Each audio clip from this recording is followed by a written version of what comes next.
विश्वास का, आस और विश्वास का, जन जन के जीवन की खुशहाली का दर्पण, जन जन के जीवन की खुशहाली का दर्पण, ये है कृषि दर्शन, ये है कृषि दर्शन, ये है कृषि दर्शन।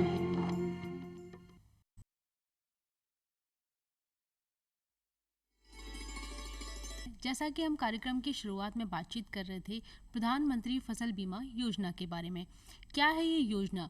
क्योंकि ये योजना पहले जब 2016 के वर्ष में आई थी तो ये वह योजना थी जिससे किसान बैंक से स्वतः ही जब लोन लेता था तो स्वतः ही इस योजना से जुड़ जाता था। लेकिन वर्ष 2020 से इस योजना में कुछ परिवर्तन लाए गए। क्या परिवर्तन लाए गए, इस विषय के बारे में विस्तार से बातचीत करने के लिए आज हमारे साथ में स्टूडियो में मौजूद हैं SK विजयवर्गीय जी। आप हैं उपनिदेशक कृषि पंत भवन जयपुर से। आपका कार्यक्रम में स्वागत है सर। किसान भाइयों को नमस्कार। बिल्कुल। किसान साथियों, आपको साथ ही साथ बता दें कि यदि आज आप हमसे सवाल करना चाहते हैं, फसल से संबंधित सवाल करना चाहते हैं, तो आप हमें फ़ोन कर सकते हैं कार्यक्रम में। फ़ोन करने के लिए हमारे फ़ोन नंबर हैं 2704-999, साथ ही हमारे दूसरे फ़ोन नंबर हैं 270498 और साथ ही साथ जयपुर का STD कोड है 0141। आप हमें कार्यक्रम में फ़ोन करके अपनी जिज्ञासा दूर कर सकते हैं। और आइए अब बातचीत को आगे बढ़ाते हैं और जानते हैं क्या है प्रधानमंत्री फसल बीमा योजना। सर, सबसे पहला सवाल कि ये योजना क्या है, कैसे किसान भाई इससे लाभान्वित हो सकता है, किस प्रकार से इस बीमित योजना का लाभ उठा सकता है? बहुत अच्छा सवाल किया है आपने किसान भाइयों के लिए। ये भारत सरकार की बहुत महत्वपूर्ण योजना है।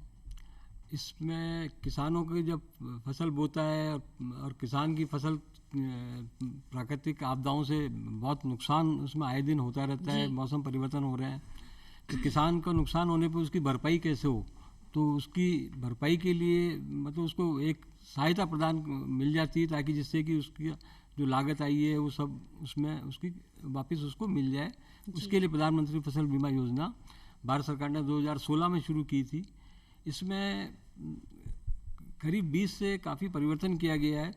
सबसे महत्वपूर्ण बदलाव जो किया गया है वो ये है कि करीब 20 से पहले जो भी किसान बैंक से ऋण लेता था, वो किसान नहीं चाहता था कई बार बीमा कराना, तो भी उसका बीमा अनिवार्य रूप से करना होता था जी। तो काफ़ी इसकी आ रही थी। तो ये 20 में भारत सरकार ने इसमें ये परिवर्तन किया कि जो किसान लोन तो ले लेकिन बीमा नहीं कराना चाहे तो वो उस योजना से बाहर हो सकता है। पर इसमें एक शर्त रखी गई है जी। कि उस किसान को जो बीमा नहीं कराना चाहता, लोन लेना चाहता है फसली, तो उसको बीमा कराने की अंतिम तिथि से 7 दिन पूर्व तक बैंक में जाना पड़ेगा और एक ऑप्ट आउट फार्म होता है, एक बीमा से बाहर आने का प्रपत्र होता है, वो उसको भरकर बैंक में जमा कराना होगा लिखित में। उसके बाद ही वो बीमा से बाहर हो सकता है। अगर वो नहीं जाएगा तो आज भी उसका बीमा अनिवार्य रूप से ही बैंक द्वारा किया जाएगा। ये परिवर्तन इसमें किया गया है मुख्य रूप से जी। और दूसरा परिवर्तन ये किया गया है कि भारत सरकार ने प्रीमियम राशि की एक कैपिंग कर दी कि भाई 25% सिंचित क्षेत्र के लिए, 30% असिंचित क्षेत्र के लिए इसमें अधिकतम प्रीमियम हो सकती है जी।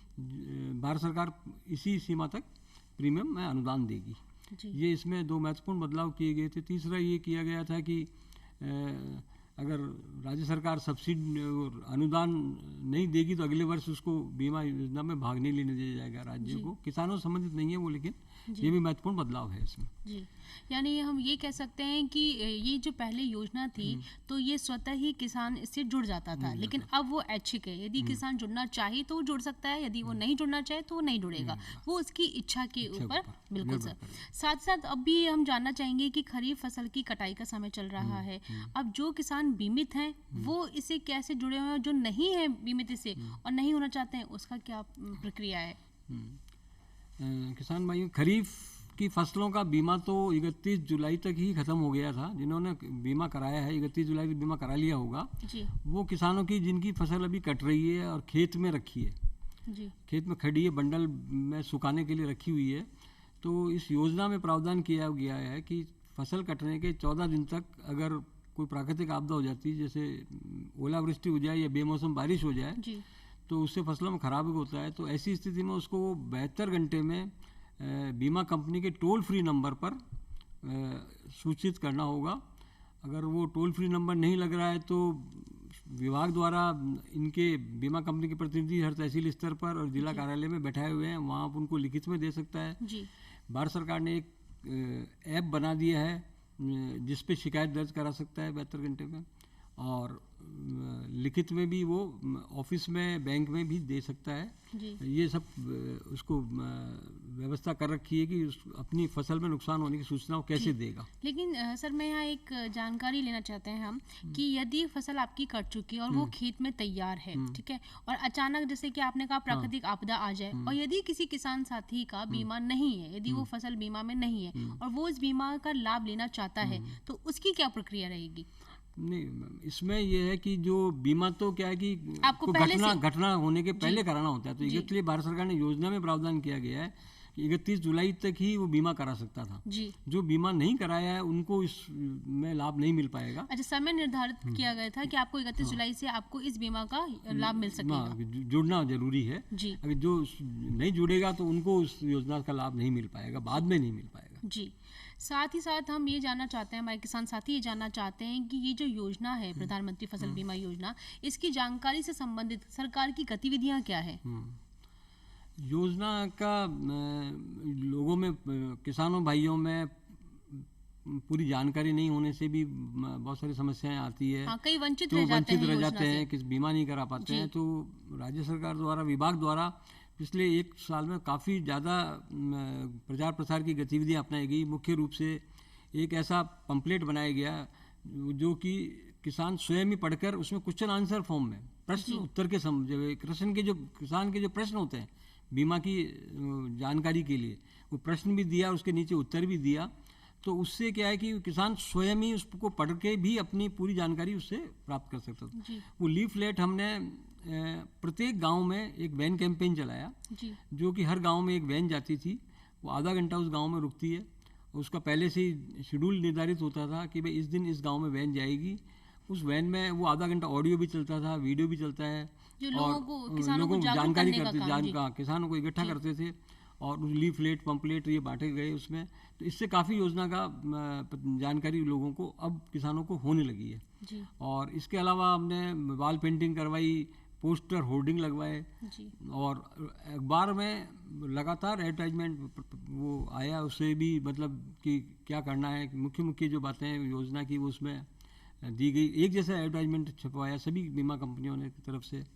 तो काफ़ी प्रचार प्रसार, ऐसी एक्टिविटी भारत सरकार ने भी वो प्रचार प्रसार का वीक मनाया था 1 जुलाई से 7 जुलाई तक, जिसमें भारत सरकार ने भी वैन चलाई थी, मोबाइल वैन चलाई गई थी। जी बिल्कुल, मुझे भी याद है कि अमृत महोत्सव किया था, यहाँ दुर्गापुरा से वैनें चली थी। तो काफ़ी प्रचार प्रसार पर काफ़ी ध्यान दिया जा रहा है भारत सरकार द्वारा भी और विभाग द्वारा भी, कि ज़्यादा से ज़्यादा किसानों को इसकी सही जानकारी बीमा की मिले। तो काफ़ी इसमें काम किया गया है, और आगे भी अब रबी सीजन आ रहा है, इसकी भी तैयारी चल रही है कि इस सीजन में कैसे और लोगों तक पहुंचा जाए, किसानों तक पहुंचा जाए। जी बिल्कुल, 1 जुलाई से लेकर 7 जुलाई तक का जो पहला सप्ताह था वो जागरूक सप्ताह के तौर पे बनाया गया था। अगर हम बात करें सर यहाँ पे पिछले वर्ष की, ये तो बात हुई अभी वर्ष 2020-21 की, यदि हम बात करें वर्ष 2020 की, तो जो पिछले वर्ष का जो क्लेम था किसानों का, वो कितना निर्धारित था? खरीफ 20 का बीमा क्लेम जो है वो किसानों को बांट दिया गया है। 2460 करोड़ रुपए का बीमा क्लेम किसानों को दिया गया खरीफ 20 का। रबी 20-21 का क्लेम लगभग 1840 करोड़ का बना है, वो अभी वितरण हो रहा है, काफ़ी वितरण हो गया। राज्य सरकार द्वारा अनुदान दे दिया गया है, भारत सरकार द्वारा भी दे दिया गया है, और शीघ्र ही बट रहा है, मतलब इसमें कार्रवाई चल रही है। जी, पहले किसानों को किसान क्रेडिट कार्ड दिया जाता था, जिसके माध्यम से वो स्वतः ही बीमा से जुड़ जाता था। लेकिन यदि किसी किसान साथी के साथ में किसान बीमा का कार्ड नहीं है, किसान क्रेडिट कार्ड नहीं है, तो वो बीमा से किस प्रकार जुड़ सकेगा, इस योजना से किस प्रकार जुड़ सकेगा? किसान भाइयों के लिए आपने बहुत अच्छी बात पूछी है। जी, बहुत से किसान लोन, बीमा का ऋण नहीं लेते हैं, फसली ऋण नहीं लेते हैं, तो उन किसानों के लिए भी भारत सरकार ने योजना प्रावधान किया हो गया है कि जन सेवा केंद्र, CSC जो है, जन सेवा केंद्र पे जाकर वो किसान बीमा करा सकता है। इसके अलावा वो बैंक में भी जाके करा सकता है, और बीमा कंपनी के प्रतिनिधि भी है, उनसे के माध्यम से भी करा सकता है, स्वयं भी पोर्टल पर जाकर ऑनलाइन भी कर सकता है। ये सब सुविधाएं उसमें दी हुई है। और जो किसान को जो दस्तावेज मुख्य रूप से जो चाहिए, जो ऐसे जो ऋण नहीं ले रखा है उनको एक तो अपने खेत की जमाबंदी की नकल उनको देनी होगी जी, एक पासबुक की जो उनकी बैंक का खाता है उसमें जिस नाम से उस खाता की प्रति देनी होगी जी, और किस फसल का बीमा करा रहा है ये जानकारी उसको देनी है। ये मुख्य रूप से उसको। बिल्कुल। और अगर किराए पे लिया जी। है, ऐसी भी स्थिति है कि अगर किसान ने किराए पे जमीन ली है जी। तो किराएनामा भी उसको प्रति भी उसको देनी पड़ेगी और आधार कार्ड की प्रति, आधार अनिवार्य है इसमें। जी। साथ ही आज हमारे साथ में कार्यक्रम में कॉलर जुड़ चुके हैं, जानते हैं कौन है। Hello hello. हेलो हाँ जी, कौन बोल रहे हैं? मैडम, मैं बस्ती से महेश कुमार शर्मा बात कर रहा था। महेश जी, कार्यक्रम में स्वागत है आपका। क्या सवाल है आपका? मैम, ये प्रधानमंत्री फसल बीमा योजना पे चल रही है चर्चा अभी, जी, तो इनमें किन किन किसानों को मिल सकता है लाभ? जैसे हमारे पास जमीन कम है तो हमारे को मिलेगा क्या लाभ इसका? जी सर। एक बार रिपीट करेंगे। इन्होंने कहा है कि यदि ये फसल बीमा से नहीं जुड़े, मतलब नहीं जुड़े हुए हैं, तो इनको फसल बीमा का लाभ मिलेगा? जो किसान फसल बीमा से नहीं जुड़ पाए हैं उनको बीमा का लाभ नहीं मिल सकता। ये तो सर्व सत्य है कि आपको जुड़ना ही पड़ेगा, प्रीमियम देनी पड़ेगी, तभी आपका बीमा होगा, जब भी आपको बीमा का लाभ मिलेगा। अन्य कोई भी बीमा हो, चाहे मोटर का हो, किसी का भी हो, बीमा कराने के बाद ही उसका लाभ मिल सकता है। ऐसे ही इसमें भी है, आपने बीमा नहीं कराया उन किसानों को इसका लाभ नहीं मिल पाएगा। जी, यदि पिछले वर्ष किसी किसान का बीमा नहीं हुआ है और वो इस वर्ष बीमा से जुड़ना चाहता है, लेकिन उसकी फसल पिछले वर्ष खराब हो चुकी है, उसको नुकसान पिछले वर्ष हो चुका है, तो ऐसा कोई प्रावधान नहीं है कि वो पिछले वर्ष का अपनी जो नुकसान है, जो भरपाई है, वो इस वर्ष अपना? नहीं, ऐसा कोई प्रावधान नहीं है। पिछले वर्ष में जाके उसका लाभ नहीं दिया जा सकता। वो जिस मौसम के लिए बीमा करा रहा है जी, उसी मौसम का बीमा का लाभ उसको खराब होने पर मिलेगा। या हम यूँ कह सकते हैं कि वो जिस वर्ष बीमा कराएगा उसको उसका लाभ भी उसी वर्ष की बीमा का ही मिलेगा। बिल्कुल। साथ ही हम बात करें कि क्लेम का जो निर्धारण होता है, सरकार का वो जो निर्धारण जो प्रक्रिया है वो किस प्रकार होता है? अब इसमें 3-4 तरीके के प्रावधान किया गया है कि जैसे एक तो ये है कि उपज के आधार पर किया गया है। जी, फसल बोने से कटने के बाद इसमें एक गारंटी उपज तय की जाती है। पिछले गत 7 वर्षों के औसत के आधार पर एक गारंटी उपज तय कर दी जाती है हर फसल की। हर उसकी पटवार सर्किल अपनी न्यूनतम इकाई है, पटवार सर्किल, उसकी गारंटी उपज निर्धारित कर दी जाती है प्रत्येक फसल के अलग अलग होगी। जी, उस गारंटी उपज से अब जो इस मौसम चल रहा है खरीफ 21 का है जैसे, जी, तो 21 में फसल कटाई प्रयोग आयोजित कराए जाते हैं विभाग द्वारा, राजस्व मंडल द्वारा। जी, तो प्रत्येक पटवार सर्किल पे 4 प्रयोग एक फसल के मुख्य फसल के लिए कराने होते हैं। हाँ जी, उन प्रयोगों से जो प्राप्त औसत उपज आएगी उसकी तुलना की जाएगी गारंटी उपज से। तो अगर औसत उपज गारंटी उपज से कम आती है तो ही बीमा का क्लेम का लाभ उसको किसान को मिलेगा। जितनी कम होगी उस हिसाब से उसका प्रोपोर्शनेट उसको लाभ मिलेगा। मिल सके। ये प्रावधान किया गया है। तो इसी ये एरिया अप्रोच पर है। एक पटवार सर्किल में मान लो कोई फसल बाजरा है किसी पटवार सर्किल में, तो सभी किसानों ने जिन्होंने बाजरा बोया है उस पटवार सर्किल में उन सबको एक समान रेट से इसमें बीमा का लाभ मिलता है। जी, ऐसा नहीं है कि किसी किसान के अगर थोड़ा ज़्यादा नुकसान हो गया, किसी के नहीं भी हुआ, लेकिन उनको बीमा का जो लाभ है वो एक समान दर से दिया जाएगा। अच्छी, ये एरिया अप्रोच पर आधारित स्कीम है। वो एक एरिया यूनिट निर्धारित कर दी गई है। तो राज्य सरकार द्वारा जो यूनिट निर्धारित करी गई है वो पटवार सर्किल है, वो लगभग ग्राम पंचायत के बराबर है, बहुत छोटी इकाई है। वो इकाई के एक यूनिट माना गया है। उसी यूनिट में अधिसूचना जारी होती है किस फसल, कौन सी फसल पटवार सर्किल पे अधिसूचित होगी, कौन सी तहसील स्तर पर होगी। जी, तो उसी के अनुसार उनका बीमा का लाभ उनको मिलेगा। जी। तो सर, अभी जैसे आपने बात बताई हमें कि बीमा का लाभ किस प्रकार मिल सकेगा, क्लेम का निर्धारण की प्रक्रिया क्या होगी, साथ ही साथ कई मतलब अभी हमारे कॉलर का भी फ़ोन आया तो उन्होंने ये कहा कि मैं इस बीमा से पहले नहीं जुड़ा हुआ था। अब आपने बताया कि 31 जुलाई इस बीमा से जुड़ने की अंतिम तिथि थी, लेकिन वर्तमान में यदि अब कोई किसान इस बीमा का लाभ लेना चाहता है, इस प्रधानमंत्री फसल बीमा योजना से जुड़ना चाहता है, तो वो किस महीने में इस प्रक्रिया से जुड़े? जी, आपने अच्छा सवाल किया है। अब रबी का मौसम चालू हो रहा है, रबी की फसल की बुआई चल रही है। जी रबी के लिए अधिसूचना राज्य सरकार ने जारी कर दी है। 31 दिसंबर अंतिम तिथि है बीमा कराने की। 31 दिसंबर 31 दिसंबर 2021 बीमा कराने की अंतिम तिथि है। वो किसान जिसने लोन ले रखा है वो उसका बीमा भी 31 दिसंबर तक होगा। जिसने लोन नहीं ले रखा है वो CSC पर जाकर, जन सेवा केंद्र पर जाकर, जी और जो भी माध्यम बताए गए हैं जन सेवा केंद्र पर जाकर या बीमा प्रतिनिधि से या बैंक में जाकर जी। वो अपना बीमा 31 दिसंबर से पूर्व करा ले। जी ये प्रावधान है। 11 फसलें रबी के अंदर अधिसूचित है। जो जिस जिले में अधिसूचित है उसका बीमा उसका होगा। 11 फसलें हैं मुख्य रूप से रबी के अंदर। जी गेहूं, जौ, चना, सरसों, तारामीरा, मेथी, जीरा, धनिया, इसबगोल, मसूर और रबी मक्का। जी ये 11 फसलें हैं जिनका बीमा वो करा सकता है।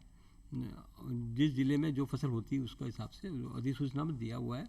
अधिसूचना विभाग की वेबसाइट पर भी है। हमने प्रचार प्रसार जो लीफलेट बांटे हैं सब में, अखबारों में जो विज्ञापन दिए गए सब में उस जिले के अंदर कौन सी फसल का बीमा होगा वो दिया हुआ है।